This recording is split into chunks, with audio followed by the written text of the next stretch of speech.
Anxiety manage गर्नको लागि हामीसँग दुईवटा उपाय हुने गर्दछन्। पहिलो फार्माकोलोजिकल भनेको चाहिँ औषधिको सहयोग, र अर्को भनेको चाहिँ नन फार्माकोलोजिकल भनेको कतिपय अवस्थामा हामीले बिना औषधि पनि कोसिस गर्न सकिन्छ। र औषधि चाहिँ हामीले कुन कुन प्रयोग गरिन्छ त एङ्जाइटीमा भन्ने बारेमा चाहिँ म जानकारी दिन गइरहेको छु। एङ्जाइटीमा हामीले युज गर्ने औषधिहरू भनेको चाहिँ सबैभन्दा धेरै युज गर्ने भनेको चाहिँ सेलेक्टिभ सेरोटोनिन रिअप्टेक इन्हिबिटर भन्छौँ, अथवा छोटकरीमा भन्नुपर्दाखेरि चाहिँ एसएसआरआई भनिन्छ, जसमा चाहिँ फ्लोक्सिटिन, एसिटालोप्रामहरू पर्ने गर्दछन्। त्यस्तै सेलेक्टिभ नरइपिनेफ्रिन रिअप्टेक इन्हिबिटर भन्छौँ, छोटकरीमा भन्दाखेरि चाहिँ यसलाई चाहिँ एसएनआरआई भनिन्छ, जसमा चाहिँ भेन्लाफेक्जिन, डेसभेन्लाफेक्जिनहरू पर्ने गर्दछ। र त्यस्तै ट्राइसाइक्लिक एन्टिडिप्रेसेन्ट जस्तै नर्ट्रिप्टालिन, एमिट्रिप्टालिनहरू पर्ने गर्दछ। भने तपाईँको एङ्जाइटीको अट्याक हुने बेला जुन गाह्रो हुन्छ, जुन सिभियरिटी हुन्छ, त्यसलाई चाहिँ उतिरै कन्ट्रोल गर्न र तपाईँलाई चाहिँ छोटो समयमा नै एङ्जाइटी को लक्षणबाट चाहिँ छुटकारा दिनको लागि हामीले चाहिँ बेन्जोडाइजिपिनहरू पनि युज गरिन्छ, जस्तै अल्प्राजोलाम, क्लोनाजिपामहरू चाहिँ युज गरिन्छ।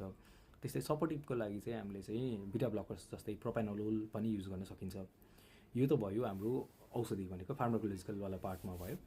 र अब नन फार्माकोलोजिकलमा चाहिँ हामीले के गर्न सकिन्छ त भन्ने कुरा गर्दाखेरि चाहिँ सबैले गर्न सकिने भनेको चाहिँ एक्सर्साइज भनेको बिहान आधी घन्टा, बेलुका आधी घन्टा चाहिँ यदि तपाईँले चाहिँ एक्सर्साइज गर्नुभयो भने पनि त्यो एङ्जाइटीको अट्याकलाई चाहिँ कन्ट्रोल गर्न सकिन्छ, अथवा एङ्जाइटीको अट्याकको जुन फ्रिक्वेन्सी हुन्छ त्यो चाहिँ घटाउन सकिन्छ।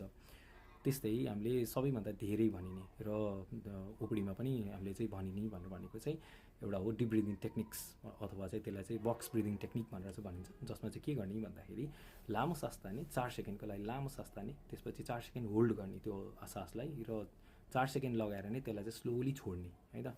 सो त्यो गरियो भने पनि एङ्जाइटीको अट्याक अथवा चाहिँ एङ्जाइटीलाई चाहिँ मिनिमाइज गर्न चाहिँ सकिन्छ। र यो बक्स ब्रिदिङ अथवा चाहिँ डिप ब्रिदिङ गर्दाखेरि चाहिँ आफ्नो सम्पूर्ण ध्यान चाहिँ यो ब्रिदिङमा चाहिँ लगाइयो भने अझ सजिलो चाहिँ हुने गर्दछ।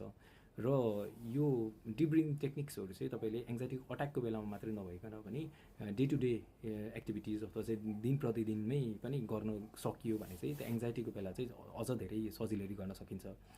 र त्यस्तै अरू गर्न सकिने भनेको चाहिँ रिल्याक्सेसन टेक्निक्सहरू चाहिँ गर्न सकियो, जस्तै माइन्डफुलनेस बेस्ड एक्टिभिटिजहरू गर्न सकियो। र त्यस्तै अरू भनेको चाहिँ यो मसल रिल्याक्सेसन टेक्निक्सहरू हुन्छ, त्यो पनि चाहिँ गर्न सकियो। यी सबै भनेको चाहिँ नन फार्माकोलोजिकल म्यानेजमेन्टमा चाहिँ पर्ने गर्दछ। र ओभरअल आउटकमको लागि एङ्जाइटी चाहिँ अझ बेटर म्यानेज गर्नको लागि चाहिँ के गर्न सकिन्छ भनेर भन्दाखेरि चाहिँ यदि तपाईँको औषधिको सहयोग त छँदैछ, र त्यसमा चाहिँ यदि हामीले चाहिँ बिना औषधिको जुन जति पनि छन् त्यो गर्न सकियो भने चाहिँ तपाईँको एङ्जाइटीलाई चाहिँ अझ राम्रोसँग चाहिँ हामीले चाहिँ कन्ट्रोल चाहिँ गर्न सकिन्छ भन्ने कुरा पनि हुन्छ। हस्, थ्याङ्क यू फर लिसनिङ।